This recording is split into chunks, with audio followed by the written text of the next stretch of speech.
Welcome to TBC. England tour కోసం Bharat test జట్టును BCCI ప్రకటించింది. 5 మ్యాచ్ల టెస్ట్ సిరీస్ కోసం శుభ్మన్ గిల్ ను కెప్టెన్ గా, రిషబ్ పంత్ ను వైస్ కెప్టెన్ గా నియమించింది. జూన్ 20 నుంచి ఆగస్టు 4 వరకు ఈ సిరీస్ జరగనుంది. రోహిత్ శర్మ, విరాట్ కోహ్లీ రిటైర్మెంట్ తర్వాత భారత్ ఇంగ్లాండ్ ఆడిపోయే మొదటి సిరీస్ ఇదే. ఈ సిరీస్ కోసం ఎంపిక చేసిన టీంలో శుభ్మన్ గిల్, రిషబ్ పంత్, యశస్వి జైస్వాల్, కేఎల్ రాహుల్, సాయి సుదర్శన్, అభిమన్యు ఈశ్వరన్, కరణ్ నాయర్, నితీష్ కుమార్ రెడ్డి, రవీంద్ర జడేజా, ధ్రువ్ జురేల్, శార్దూల్ ఠాకూర్, వాషింగ్టన్ సుందర్, జస్ప్రీత్ బుమ్రా, మహమ్మద్ సిరాజ్, ప్రసిద్ధ్ కృష్ణ, ఆకాష్ దీప్, హర్షదీప్ సింగ్, కుల్దీప్ యాదవ్ ఉన్నారు. ఇక విరాట్, రోహిత్ లేకపోవడం టీమిండియాకు పెద్ద లోటే కానీ మిగిలిన ప్లేయర్లకు మంచి అవకాశమని కోచ్ గంభీర్ అన్నారు. ఆట ఎప్పుడు మొదలు పెట్టాలి, ఎప్పుడు ముగించాలనేది వ్యక్తిగతం. కోచ్ అయినా, సెలెక్టర్ అయినా రిటైర్ కావాలని చెప్పే హక్కు లేదు.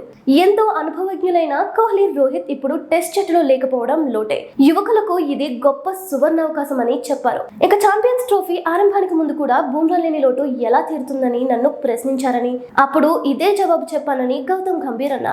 2027 వన్డే వరల్డ్ కప్ కు ఇంకా సమయం ఉంది. ప్రస్తుతం మా దృష్టంతా ఇంగ్లాండ్ పర్యటనపైనే అని గంభీర్ చెప్పాడు. మరిన్ని ఇంట్రెస్టింగ్ న్యూస్ కోసం please subscribe TBC. Thank you.